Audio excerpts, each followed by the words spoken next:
£11. These Behringer HPS 3000 studio headphones cost me £11. That works out to around $15 or so. There is no way that studio headphones that cheap could be remotely useful or usable in a home studio, right?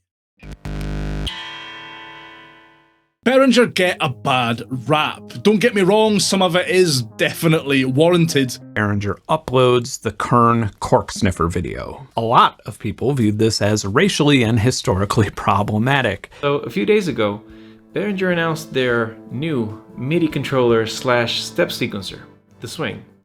Sorry, wrong photo.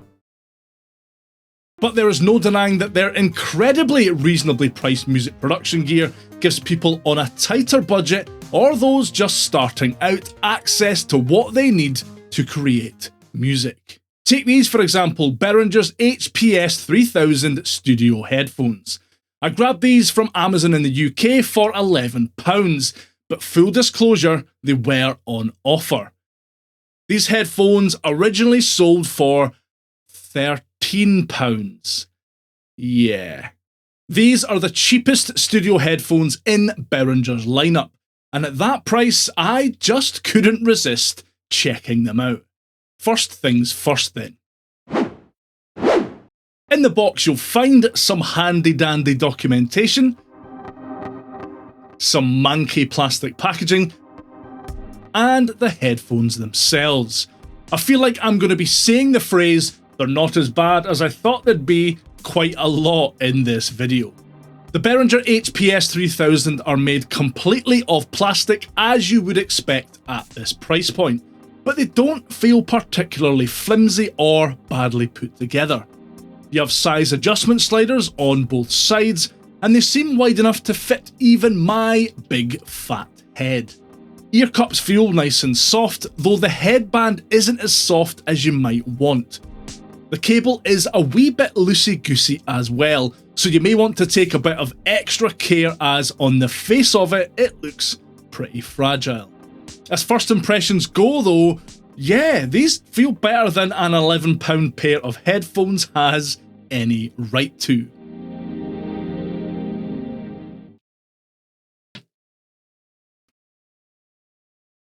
You know what? They feel pretty good. That headband is definitely a bit stiffer and more uncomfortable than you might want. I can definitely feel that it's there. The ear cups though feel good. They fit just fine, and whatever plasticky stuff they've covered them in actually feels quite comfortable. That may change after wearing them for long periods of time though. In fact, I'll edit in my thoughts after having worn them for a few hours right about now. I've been wearing the Behringer HPS 3000 for the last few hours while doing some work. Kind of. And it's not great news, unfortunately. The material the ear cups are made from does leave my ears feeling a wee bit sweaty, and I do kind of feel like my brain is being squashed somewhat. I talked a little bit about that headband before, and it really does become quite uncomfortable while wearing for long periods of time, unfortunately. Specs-wise, the Behringer HPS 3000 has 40mm drivers, 32 ohms of impedance, or 62 depending on what part of Behringer's website you look at. Also, these Photoshop pictures are hilarious. Why are you like this, Behringer? The headphones have a frequency response of 20Hz to 20kHz, which on paper is impressive for headphones of this price. I did have to crank the volume on my audio interface's headphone output to get a decent level from these headphones, so bear that in mind if you plan to use these with cheaper interfaces that perhaps have lower outputs. I listened to a variety of different tracks to put these headphones through their paces. I would describe them as okay, consistent even.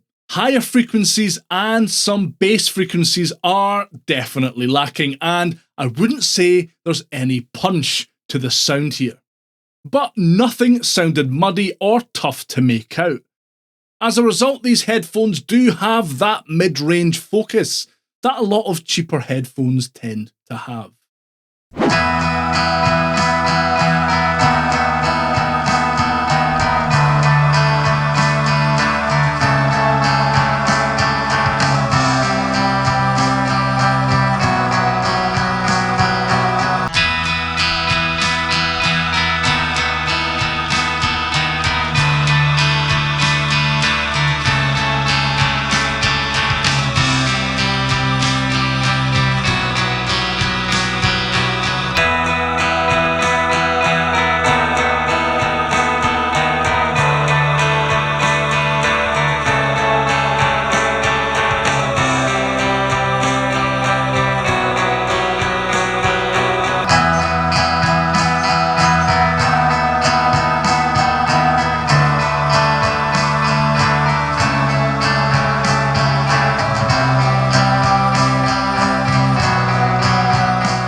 not sure I'd recommend these headphones for anything other than tracking or maybe as reference.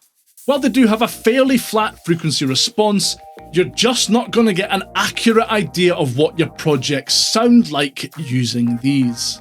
Having said that, if you're on a tight budget or are just looking for an extra pair of headphones for your home studio, these will absolutely do the trick.